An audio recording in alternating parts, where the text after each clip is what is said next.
Hello everyone and welcome to another episode from Mark's English History channel. And again, I am still in Normandy at the moment, and I'm in a small town south of Caen called Falaise. I'm here because it was here that, well, as I'll explain later on, it's got two parts to this. It's medieval and Second World War. But we'll start off with, I'll swing you around and I'll show you exactly why I'm here.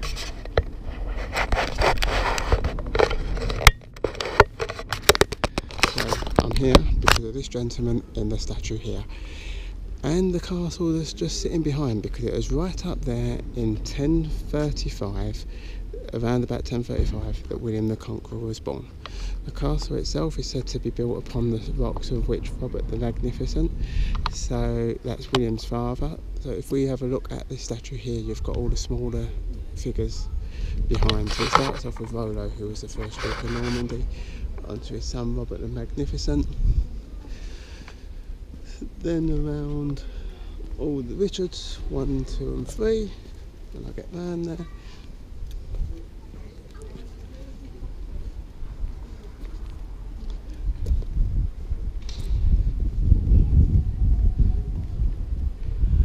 And lastly there to Robert the Magnificent here.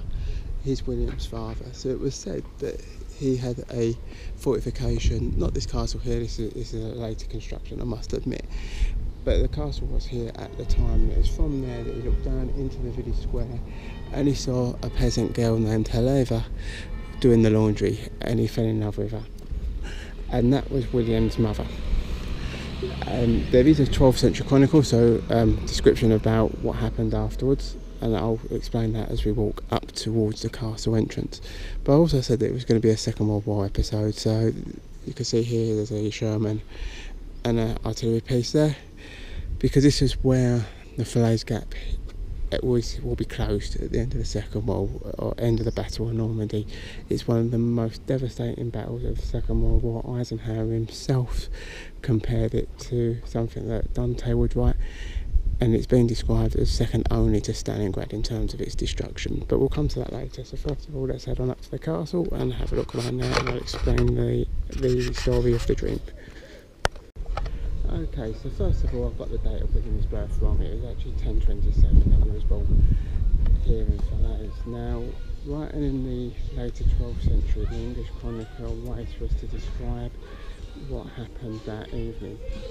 Now, he doesn't go into all the graphic details, but what we understand is that as she lay asleep in the robes in the bedroom of the castle, she had a dream, and that dream was that from her belly, where a young William is being fertilised at that moment in time, an oak tree will begin to sprout, and that oak tree will grow and grow and grow, and its canopy will stretch far and wide and would cover both Normandy and England. Now obviously he was writing in the 12th century, so he's writing with hindsight. He knows exactly what's happened, so we can take it that probably didn't actually happen, but it was a nice introduction to the castle here at Falaise, as this was supposedly where it all happened.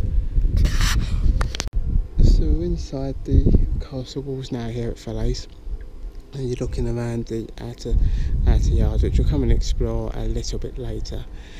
But in front of us, and where I'm heading into now, is the castle keep.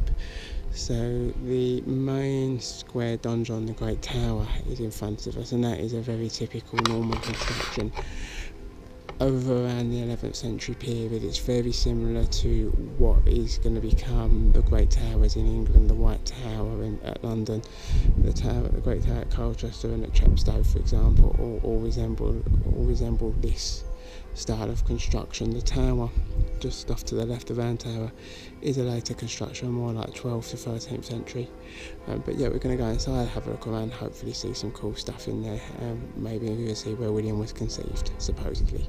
And like I say, the castle was built on the rock, and you can see that in front of us here. So it's a very special place here at the moment. I don't know if you can see it up there, but there's a recantation of Helena's dream, and on the wall is the different lines for the succession of England. So I'm just going to read out what it says about the dream. It says, "As I lay sleeping, it seemed that a tree grew out of my body. It was so great, so high, and so straight, and so marvellous. It reached the sky, and there above us, its shadow stretched all over Normandy, and the sea, and the great land of England." The tower here at Falaise Castle, you can see the landscape stretching out beyond. This was the area that was fought over in 1944 with the Canadians and Polish armies coming down from the south from Caen, heading south from Caen, and the American army coming from the west and the south up to encircle the German army. And it's a ferocious battle, like I said earlier, compared only really to Stalingrad. The castle itself did actually play a role in the battle, because obviously from this high point you've got such a good view out over the surrounding countryside, and so the Germans actually placed a flak battery up here. It's one of the reasons why the castle did get heavily destroyed during the battle. And the castle that we're walking onto, looking at today, is actually for the most part, a recent reconstruction. However, I do actually quite like the idea of the reconstructed castle, because so many castles, especially in England, are just empty ruins these days. It's very hard to imagine what they were like in their prime. But by doing what they've done here, we can see that, and it's a really nice idea. You can see down there, you can see the statue of William in the town centre. But yeah, quite a small little village really. So I've just come out the keep now, the main part of the castle. I'm just having a little walk around the outer walls, but from this view you can see the different sections of the castle. So you've got the original smaller keep to the right, the extended keep of Henry I of England to the left, so the square buildings, and then the round tower off to the side, that was constructed by Philip Augustus of France once he had retaken Normandy from the French. What I do actually quite like at this castle though is these little points here. So it's a bit like the old telescopes that you see at the seaside, but what you do is you look through them and it takes you, it's like an artist's impression of what it was like at the time. So I'm just going to have a look at that one. As you can see here, you've got the original Barbican in front of us, then what would have been a drawbridge going across, and then actually up when you go into the castle from the Barbican area there, you can just see the metal bark coming out, and there is another drawbridge up there that you cross. So we're just going to have another little wander around this outer wall, see what else they've got along here. But no, very informative visit. Nice to be where a place where the legend was born really.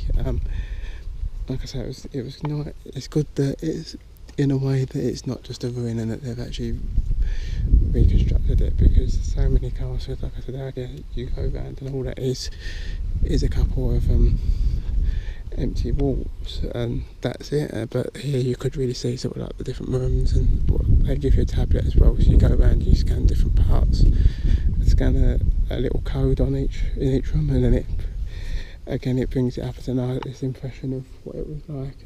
Castle well there, a manually operated crane with a footwheel to bring goods up into the tower. When I was in the tower, the circular tower, you went down to the cellar, and it said that they think that originally there was a wheel like that on the top,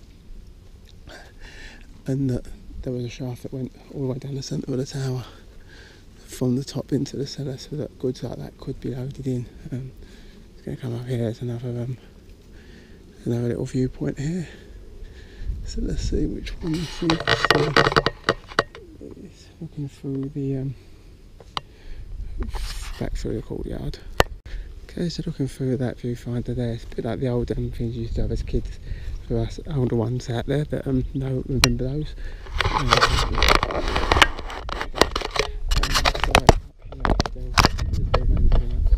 the church, there was actually in the castle keep the private chapel for the Duke, and that's quite interesting for me because having studied the Normans at quite length during my master's degree, I was looking at a lot of works by a Norman chronicler called William of Poitiers, and he was William's personal chaplain.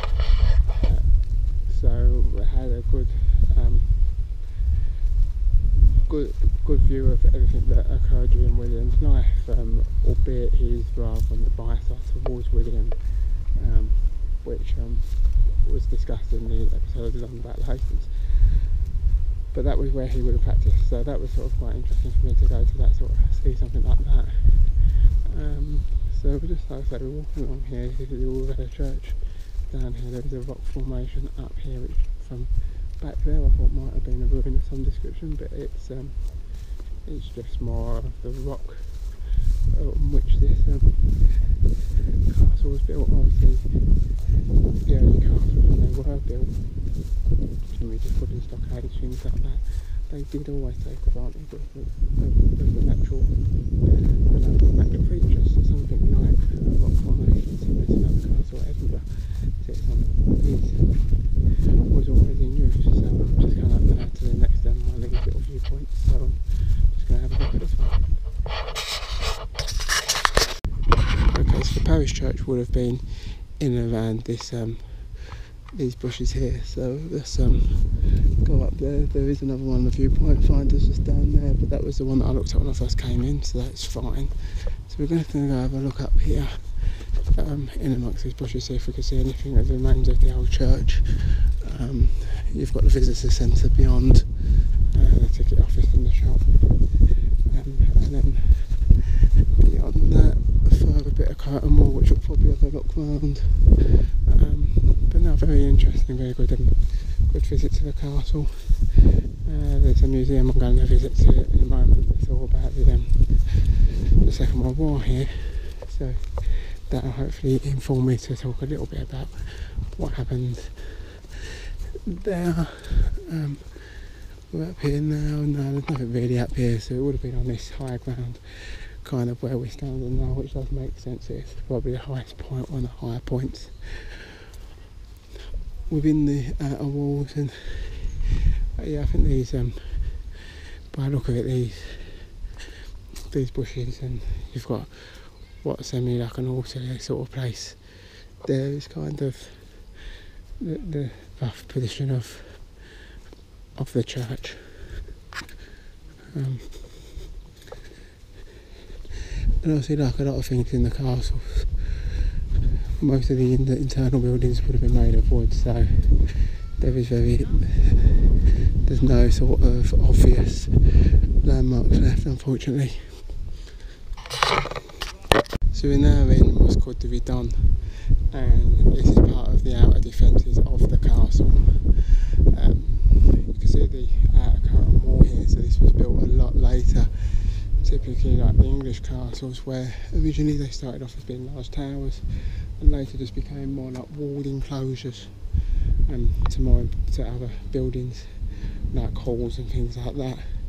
One thing I have noticed though whilst I was up here, let me just see if I can get a good view of it. You can see it on the main tower, the first tower looking that way, but there is a closer one here if I can get you up and over to see it. And so within these towers you can see what looks like more modern fortifications. So we'll go back up, hopefully we'll see it from inside, because to my reckoning,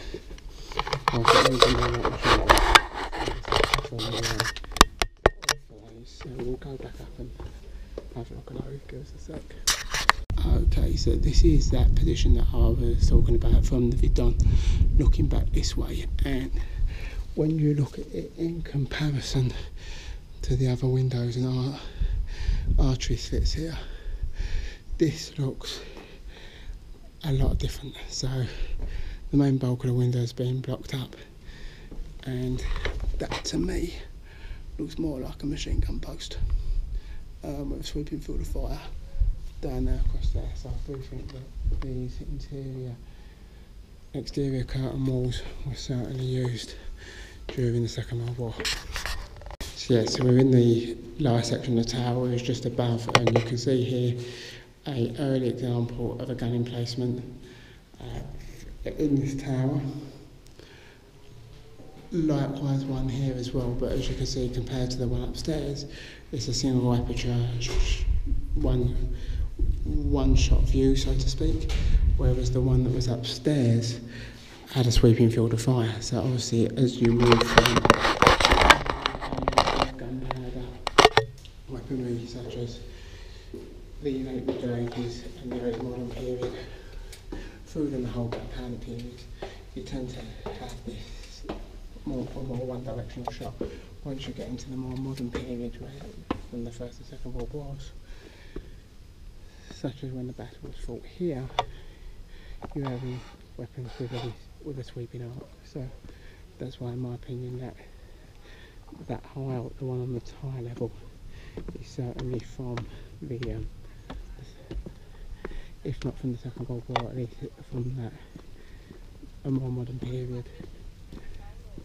So coming back round now, we're almost at the end of the curtain wall section and back to the exit to the castle. So we're going to go down, have a look around another museum, hopefully get some info on the Second World War battle. I'll touch on it briefly, but I'll move on to it now. So it's August 1944, the Allies have been on the landing for about 100 days by this point. Caen has finally fallen to the British, and the Americans have broken out of the blockage on the western flank at Saint-Lô. So now what's happening is there's a pincer movement happening around the German army that's still in Normandy. And what they're doing is that the Polish and Canadian forces are sweeping south from Caen, and the Americans are cutting up, have cut west, east, and they're cutting up north to try and cut off the pocket. Now, the only way out at this point is in Falaise, and a battle royale breaks out. The Americans on one side and the Canadian and Polish on the other, bombarding this corridor to get for the Germans to get out. They managed to get some help, but not all, and it's a major defeat, and it's the culmination of the Battle of Normandy, which in effect is the culmination of, will in effect lead to Germany's defeat, overall defeat, because at this point on there's no way back. The Allies can pour more and more people into the into Western Europe, and eventually the Allies will come out victorious. So yeah, we're going to have a look at the museum here, and then that'll be that.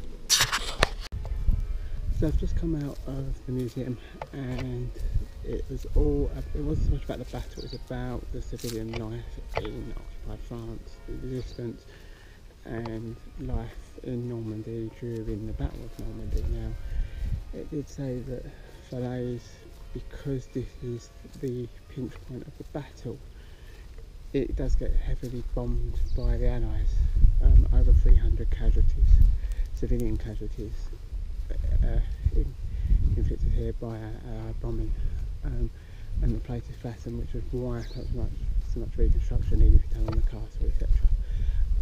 Which is an unfortunate period of history from an Allied point of view, but obviously the main objective was to cut the German army, that large chunk of the German army, and trap it, which they managed to do.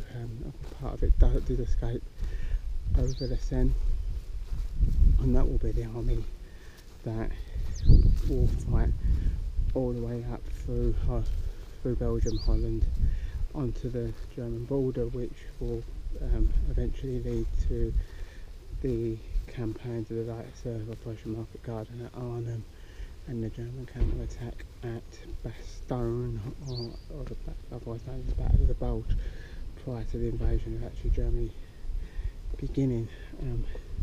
a large army group was actually captured here. So in all, the battle served its purpose in that respect. Although unfortunately there was collateral damage in terms of civilian population here in Falaise. Okay, so I'm heading back to the car park now, but along the side of the outer curtain wall of the castle here at Falaise, known today as the Chateau of William the Conqueror. Now, forgive me with these videos, I am doing them a bit off the cuff, so sometimes I look at my dates a little bit mixed up, blah blah blah blah.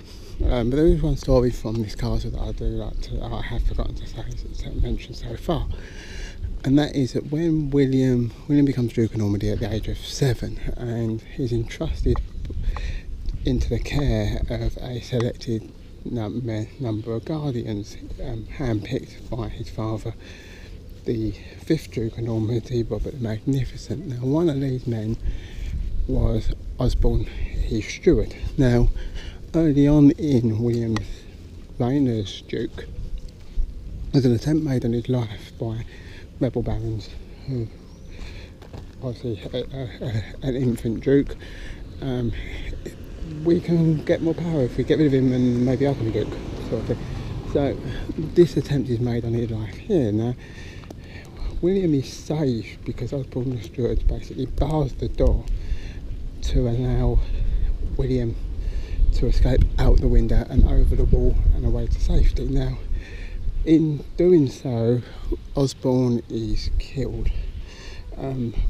But he grew up within Osborne's family, almost as part of Osborne's family. So William's, I want to say stepbrother, so to speak, but someone who knew very quite well was Osborne's son, William Fitz-Osborne. Now, William Fitz-Osborne is key to the story of the English conquest, because he is one of the senior lieutenants. Almost, I would say he's 4th in terms of the command structure of the invasion of England. So obviously you've got William at the top, and then there's the 2 half-brothers, Odo and Bishop of Bayeux, and Robert Count of Mortain.